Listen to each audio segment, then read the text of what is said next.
diragukan mengenai chattingan-chattingan yang beredar itu adalah pasca disitanya handphone milik Firza Hussein.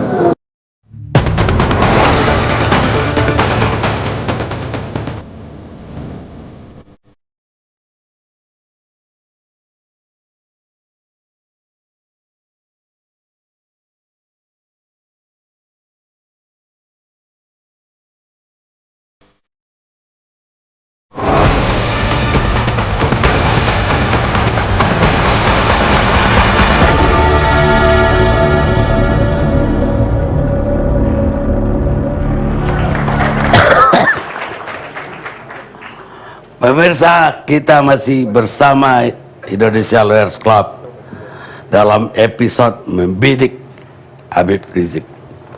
Sekarang saya ke Hermawan Sulistyo, pengamat politik sebenarnya. Gini, Bang Karni, hukum itu adalah produk dari proses-proses politik. Kita berdebat mengenai pasal 1, pasal 2, tiba-tiba Pak Yani dan Pak Egy dan teman-temannya di Senayan sana besok rapat mengganti undang-undangnya. Semua berubah. Nah, jadi hukum produk politik yang bekerja berdasarkan prinsip-prinsip deduktif. Semua yang umum-umum, yang normatif di masyarakat dikumpulkan, dijadikan hukum, lalu dipraktekkan. Polisi bekerja dengan prinsip induktif, tanpa carte blanche, ya namanya carte blanche, dengan kartu kosong dicari bukti-bukti, ditarik ke atas. Dari segi keilmuan, ujung dari kesimpulan prinsip deduktif dan induktif ini harusnya sama, tapi dalam praktek tidak selalu begitu. Dan dalam kasus di dunia internasional, benturan antara tidak klopnya prinsip induktif dan deduktif ini, itu kasus O.J. Simpson di Amerika itu. Secara induktif itu sudah jelas-jelas salah, tapi dilepaskan oleh juri. Sistemnya memang berbeda karena sistem juri. Tapi ini berlaku untuk prinsip kontinental maupun Anglo-Saxon. Nah, pada kasus kita, ya, kita sudah hampir 1 tahun menghabiskan waktu untuk hal-hal yang nonsens. Bangsa ini sudah habis energinya hanya untuk nonsens 10 jam sehari orang chatting. Kenapa? Karena kita itu tidak siap dari segi substansi. Saya belajar 20 tahun di 8 universitas, tiba-tiba diajari oleh OPB. Tahu OPB itu? Orang pintar baru yang baca di sosmed lalu ngajari gitu. Orang teman-teman saya seumur hidup di pesantren, tiba-tiba ada sosmed copy paste ngajari tentang agama gitu. Dan bilang ini kafir gitu. Nah, karena apa? Karena kita itu tidak siap. Tidak siapnya begini. Contoh nih pada kasus kita yang dalam 1 tahun terakhir, mulai dari pilkada, rasa pilpres sampai hari ini, terjadi pertarungan di ruang politik. Itu pertarungan di ruang politik. Ketika orang mencari para pelaku ini, mencari peluang-peluang strategi, ditemukanlah isu-isu yang masuk dalam ranah sosiokultural. Nah, jadi ada pelibatan emosi publik. Itu tampak dari peta suara pada tahap pertama dan kedua pilkada DKI. Nah, yang terjadi apa? Ketika ini masuk ke ranah sosiokultural, semua orang terlibat. Tiba-tiba keponakan saya ikut marah semua. Padahal mereka tidak tahu dan tidak berminat pada ranah politik. Gitu.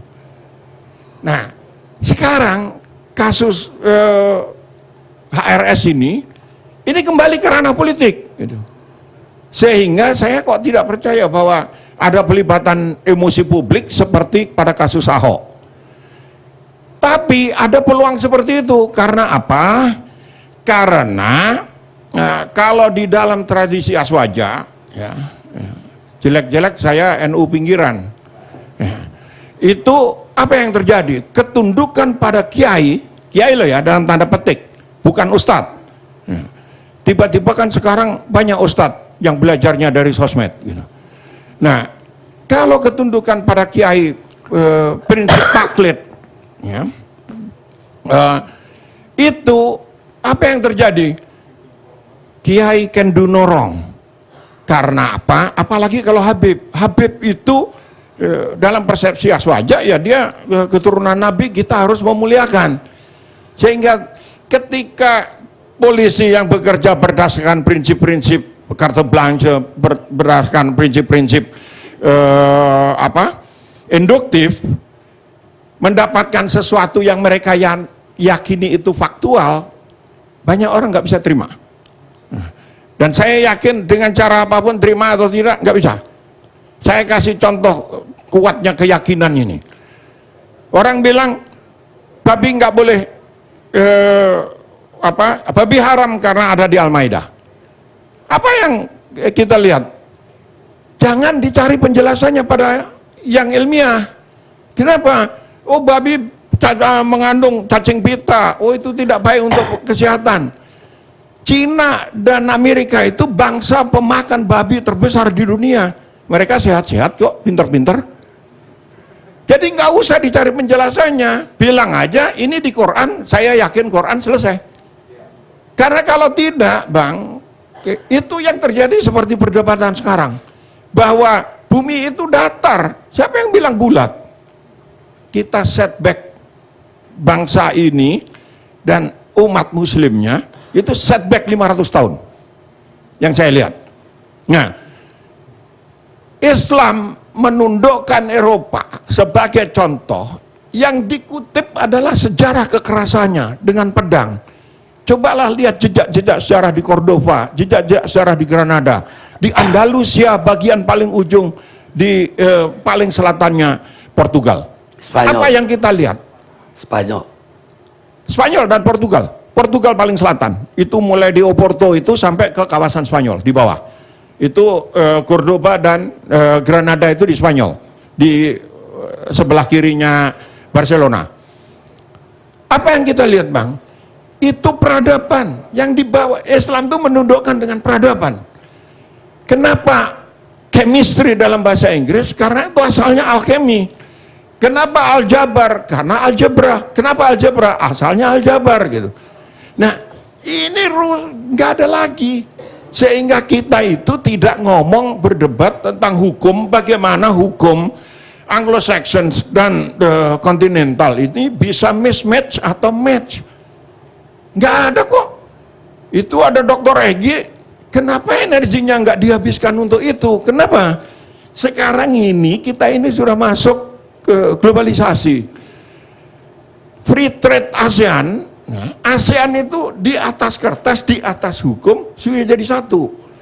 Kenapa itu nggak dipelajari? Bagaimana kalau kasus seperti Corby yang sudah lepas kembali ke Australia, sistem hukum di Australia match atau mismatch dengan sistem hukum kita? Energinya lebih bagus di sana, dan itu tidak dilakukan. Bagaimana kemudian yang daripada ngublek-ngublekin babi yang nggak selesai-selesai, kenapa tidak diarahkan pada apakah cloning biri-biri yang sudah terjadi pertama kali tahun 81 itu sekarang ini dibolehkan secara agama? Kita tidak sadar lah. Di atas kertas secara teoritis Cina itu mampu mengkloning manusia. Di Amerika juga mampu, tapi ada persoalan etis di Amerika. Apakah di Cina ada persoalan etis? Nggak ada yang tahu kita. Karena kita nggak menekuni itu. Jadi lebih baik energi kita habiskan. Orang di Amerika itu tentara baca kolonel itu diwajibkan baca Physics of the Future-nya Michio Kaku. Semua kolonel strategis. Kolonel kita apa? Ngomong PKI, ngomong komunis, ngomong 2,5 juta tentara asing Kalau ada di diarahkan Indonesia. ke kasus ini, apa pendapat Anda? Kasus Rizik, energinya habis kita. Biarkan aja sekarang kayak gitu. Kalau saya pengacaranya ngomong SP3 enggak, pilihan-pilihan itu silahkan aja, polisi bekerja, proses hukum silahkan jalan. Yang meyakini bahwa ini kriminalisasi terhadap ulama karena ketundukan tanpa reserve itu, taklid dan tawadu, ya silahkan jalan. Di ruang publik kita buktikan aja terbuka. Kalau saya jadi ARS, saya akan datang, bawa saya ke pengadilan, saya bisa menjelaskan ke seluruh Indonesia dalam 1 jam selesai. Kan harusnya begitu. Nah, jadi kembali lagi, kalau menurut saya, mari kita fokus melihat bangsa ini. 2045 itu Indonesia 100 tahun, Bang. Saya tidak tahu dan saya tidak percaya bahwa orang ada yang berpikir Indonesia umur 100 tahun itu ada di mana gitu. Kalau begini terus, kita mundur 100 tahun ke belakang. Terima kasih. Sekarang Ahmad Yani, ini juga udah lama nggak tampil. Politisi yang bersemadi sekarang. Silakan. Bismillahirrahmanirrahim. Assalamualaikum warahmatullahi wabarakatuh. Bang Karni, saya kira saya ingin melanjutkan saja apa yang disampaikan Mas Kiki. Yang terakhir, saya kira kok sibuk bangsa kita ini mempersoalkan hal-hal yang seperti ini. Seharusnya kan ditarik juga apa yang dikemukakan oleh Mas Kiki itu bisa juga ditujukan kepada penyidik seperti itu. Kan bisa juga dia. Ini kan bermula dari proses ini. Nah, kalau kita melihat bermula dari proses ini, memang mau tidak mau kan bicaranya adalah fakta-fakta, baik fakta-fakta hukum maupun fakta-fakta yang ada. Nah, kalau dari penjelasan yang ada, baik penjelasan dari pihak kepolisian maupun penjelasan dari ahli, 2 ahli ini, memang ini kalau menurut saya Bang Karni masih misteri kasus ini sendiri. Kan penjelasan kita bisa tangkap sendiri apa yang dijelaskan oleh Pak Adi tadi seperti itu. Pertanyaannya adalah, apakah yang disangkakan terhadap Habib Rizik dengan FH ini adalah betul-betul menyangkut telah memenuhi unsur-unsur perbuatan pidana? Terus yang kedua, apakah dapat dipertanggungjawabkan secara pidana? Nah, kalau kita mendengar tadi dari apa yang disampaikan tadi, saya kayaknya berkesimpulan juga, ya tidak mendahului majelis hakim, bahwa apa yang dilakukan ini belum masuk wilayah yang disebut wilayah publik. Ini kan baru anggap saja itu ada, kita anggap asumsikan ada antar FH dengan Habib Rizik. Nah, kalau kita lihat dari pasal-pasal rumusan, pasal-pasal yang ada di undang-undang pornografi itu, saya Pak Inting tidak ada melihat unsur-unsur kelalaian. Di situ jelas menunjukkan, kalau pasal 8 disebutkan tadi adalah unsur dengan jelas secara eksplisit menyebutkan faktor kesengajaan. Berarti ada proses mensrea. Pasal 4, pasal 6 juga harus ada kesengajaan. Apalagi pasal 4 dan pasal 6 itu sendiri ada pengecualian sendiri. Nah, itu menjadi persoalan sesungguhnya. Ini menjadi persoalan yang memang perlu diklarifikasi. Yang kedua tadi Bang Karni juga menyatakan proses, tadi kita kan mempersoalkan juga proses penyadapan. Bukan hanya lembaga yang diberikan otoritas untuk melakukan penyadapan, tapi konten penyadapan itu pun yang harus juga dipersoalkan. Mana wilayah-wilayah yang boleh dilakukan penyadapan, mana wilayah-wilayah yang tidak boleh dilakukan penyadapan, walaupun adalah institusi dan kelembagaan itu diberikan otoritas dan kewenangan untuk melakukan penyadapan itu. Tidak semua boleh dilakukan penyadapan. Saya dari dulu Bang Karni, dari sejak awal kita berdebat di LC, ini proses penyadapan ini menjadi persoalan. Ini masih menurut saya melanggar konstitusi kita. Undang-undang yang ada ini melanggar. Karena jelas secara eksplisit di konstitusi kita itu mengatakan proses penyadapan ini harus dibuat oleh undang-undang tersendiri. Sampai saat ini belum ada undang-undang tentang penyadapan itu. Yang ada kan undang-undang yang berserakan. KPK bisa melakukan penyadapan, BIN bisa melakukan penyadapan, semuanya bisa melakukan penyadapan. Nah, padahal di pasal konstitusi kita itu jelas menyebutkan penyadapan harus diatur oleh undang-undang. Nah, ini periode yang lalu juga gagal kita membuat undang-undang itu sendiri. Yang kedua adalah, kalau lihat tadi Bang Egy menyatakan Perkap ini kan ada sejarahnya nih Bang Egy. Kenapa Perkap ini muncul? Perkap ini saya tahun 14 2012. ini hasil dari rapat-rapat kerja kita juga, Komisi 3 pada waktu itu dengan Kapolri. Ya kan? Karena banyak sekali pada waktu itu terjadi kriminalisasi. Jangan kita anggap di Jakarta, di daerah-daerah itu banyak sekali tindakan-tindakan ya yang seharusnya bukan tindakan pidana. Ya kan, kita lihat ada kasusnya mencuri, ya kan, kokau dan lain sebagainya itu, sehingga dia dikriminalisasi. Nah, oleh karena itu kita minta pada waktu itu dibuatlah aturan supaya mekanisme. Kan di dalam proses BAP itu sendiri kan Pak Arno sekarang kan ada pendampingan, tidak semua gampang orang dijadikan tersangka. Nah, proses ini kan saya lihat ada miss di sini. Nah, kalau kita lihat kasus Habib Rizik ini, saya setuju dengan Bang Ahyar. Ini kasusnya adalah kasus biasa. Banyak kasus seperti ini. Pornografi banyak, Pak. Banyak yang sudah beredar. Dulu ada, saya tidak mau menyebut, Pak, rekan saya di DPR kan ada peristiwa itu pada waktu itu, melakukan ini di video juga. Ya, pelakunya jelas, siapanya jelas, kedudukannya jelas, tapi nggak diusut sama polisi. Ya, mungkin pada waktu itu anggota DPR dia ya. Kalau sekarang tahu bukan jadi anggota DPR lagi dia. Ya, jadi menurut saya ini ya kenapa tidak digelar perkara juga, Pak? Saya kira dibuka lah supaya transparan, supaya masyarakat juga tidak punya swasangka. Sekarang timbul persepsi. Nah, kalau sudah timbul persepsi di masyarakat sebagaimana dikemukakan oleh Mas Kiki tadi, ya kan, kasus ini adalah kasus yang melibatkan ini suka atau tidak suka, Habib ini menjadi sesuatu sekarang. Suka atau tidak suka kita terhadap Habib Rizik ini, dia menjadi fenomenal. Nah, dia menjadi fenomenal. Kenapa? Karena institusi-institusi baik formal, baik partai politik maupun ormas, dia tidak bisa mengakselerasi, tidak bisa menginginkan kepentingan-kepentingan umat. Nah, muncul yang namanya Habib ini. Suka atau nggak suka. Nah, karena dia menyangkut ada sesuatu, seharusnya menurut saya memang lebih bijak ini pihak kepolisian menggelar perkara. Tidak ada cara lain. Digelar perkara itu sebagaimana dikemukakan oleh Mas Kiki tadi, diperdebatkan saja. Apakah ini masuk wilayah privat atau tidak? Ini kan menjadi persoalan. Abang kita masuk, kalau sudah dia mentransmisi kepada pihak lain, masuk bukan lagi wilayah privat. Tapi sebagian menyatakan adalah wilayah publik. Nah, itu yang diperdebatkan saja seperti itu. Nah, jadi menurut saya kasus ini memang ya agak susah ini. Ini kan menurut saya kasus Habib Rizik ini dia tidak di ruang hampa. Merupakan kelanjutan sebagaimana dikemukakan oleh Mas Kiki. Banyak kasus-kasus yang mendahului juga sebelumnya seperti itu. Nah, jangan salahkan publik, masyarakat bahwa menganggap kasus Habib Rizik ini bernuansa politik. Jangan salahkan, jadi akhirnya masyarakat bisa berpandangan yang lain dan sebagainya. Seperti itu. Karena memang di awal tidak dibuka keterbukaan dalam proses ini sendiri. Nah, kita tinggal tunggu saja nanti kasusnya FH kan sudah berjalan nih. Sebagai kita taat pada hukum, ya sudah kita ikuti saja kasusnya FH ini. Nanti kita lihat penuntut nih, JPU-nya ini. Apakah kasusnya ini dianggap lengkap, dia masuk langsung P21 diadili atau kembali lagi? Nah, begitu juga kasusnya Habib Rizik ini sendiri. Ini memang menjadi persoalan yang tadi yang dikemukakan oleh kawan-kawan lawyernya ini, kok penyebarnya juga belum ditemukan. Saya tidak tahu apakah hoak atau tidak pernyataannya Humas Polda. Sulit menemukan orang yang menyebarkan utama ini. Nah, saya tidak ahli teknologi. Abah dengan sahabat saya ini, apakah betul-betul sulit untuk menemukan orang yang mengunduh itu? Kalau menurut saya, polisi punya instrumen untuk menemukan itu. Teroris aja dia bisa ditemukan, apalagi yang seperti ini.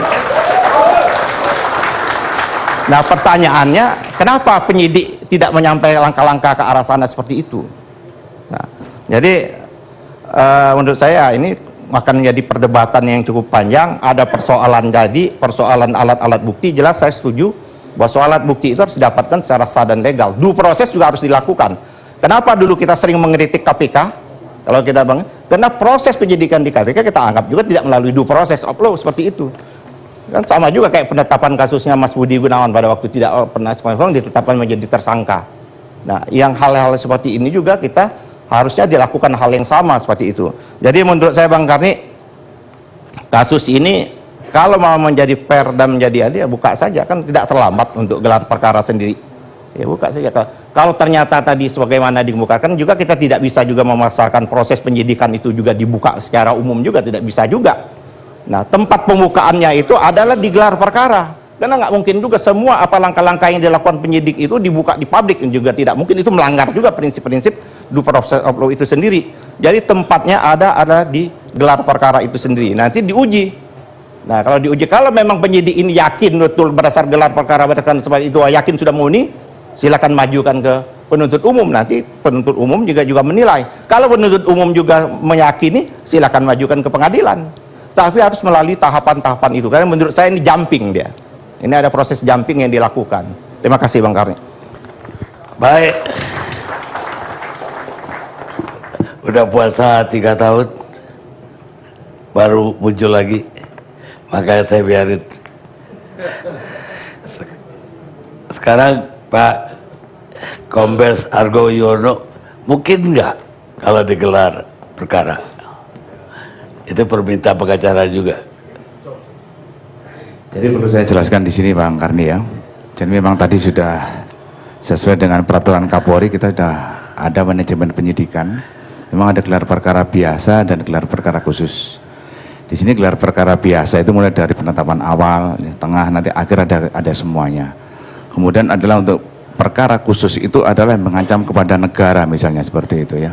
Artinya yang membuat situasi ini membuat tidak kondusif ya di situ. Itu nanti penilaian daripada penyidik yang akan menilai berkaitan dengan pelaksanaan gelar perkara ini. Tapi untuk kasus ini mungkin penilaian penyidik ini adalah yang biasa. Jadi awal, pertengahan, akhir sudah kita lakukan semuanya daripada kasus ini. Demikian Bang Karni itu. Baik. Sekarang saya mau sedikit ngecek sama Pak Abah.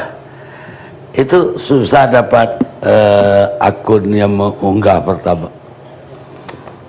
Kalau dibilang susah ya enggak, karena yang namanya suatu komunikasi digital, saat sesuatu bisa mengkomunikasikan sesuatu dengan komputer yang lain, itu semuanya berarti ada akses satu sama lain dan kemudian ada track, ya bisa dilacak, gitu loh. Nah itu akan menjadi susah apabila sekarang ternyata pelakunya itu nggak melakukan akses langsung, tetapi dia pakai muter. Saya nggak pakai bahasa teknis ya biar jadinya masyarakat juga mengerti gitu loh. Jadi kalau seseorang membuat suatu konten itu kemudian dalam mengupdate-nya itu dia gak langsung mengakses ke server untuk mengupdate tapi dia putar-putar dulu, maka tentu tim penyidik untuk melacak dia juga harus ikutan muter karena dia kayak semacam disasarkan. Tetapi bukan tidak mungkin karena pelakunya apabila dia masih dari Indonesia berarti konten yang ada kan itu saja. Misalnya saya mau lemparkan kacamata ini ke suatu dunia internet dia diakses publik, mau saya lewat belokan manapun kacamata adalah kacamata gitu loh. Kita tinggal melacak ini sumber kacamata awalnya dari mana. Nah kalau dirunut nanti kemudian sampai ke kasus ini, apakah kacamata ini berangkat atau foto ini berangkat dari konten yang dibilang barang sitaan itu, ataukah dari setelah konten ini dikirim kepada nomor tujuan yang dibilang nomornya yang Habib gitu ya, itu nanti bisa dilacak sumbernya dari mana. Pelacakan ini mungkin, tetapi sekarang kita tinggal melihatnya dalam menganalisa setelah ketemu, kan kita mesti melakukan pembuktian Pak. Pembuktian memastikan bahwa yang ketemu itu bukan sekedar hanya gambar, bukan hanya sekedar yang mirip, tetapi harus identik antara yang dikirimkan dengan yang diterima. Sehingga dalam setiap pelacakan juga kita harus benar-benar melakukan pemeriksaan. Karena jangan sampai seorang mempunyai aksi itu memeriksanya sebagai asumsi. Kalau dia bilang kayaknya salah, mau siapapun yang memeriksa, dia akan menganggap itu adalah salah. Tetapi kalau dia menganggapnya benar, semua selalu akan menjadi benar. Cuma kalau dia sekarang melihatnya nggak peduli salah, nggak peduli benar, kayak orang telematika nggak harus peduli soal hukumnya, kenal juga enggak dan urusan juga enggak, tetapi saat materi itu ada, dia harus bisa membuktikan otentifikasi data ini dan kemudian keakuratan perubahan data dari satu tempat ke tempat lain perpindahannya, itu dia bisa buktikan, kemudian diserahkan kepada pihak yang berwajib untuk dianalisa yang lebih lanjut. Ya karena orang telematika itu nggak pernah masuk yang namanya alasan, modus, motivasi, itu semuanya nggak masuk. Orang telematika nggak perlu ngomong yang ke sana, dia hanya membantu membuktikan saja gitu loh. Setelah itu kemudian pelacakannya sisa tinggal orang hukum yang membuktikannya gitu. Baik Pak. Pemirsa, tidak ada pengkhianatan atau kejahatan yang tidak bisa dilakukan dalam dunia politik, sebab dunia politik tidak mengenal penghormatan. Benjamin Disraeli, Perdana Menteri Inggris 1800. Kita lihat sejenak.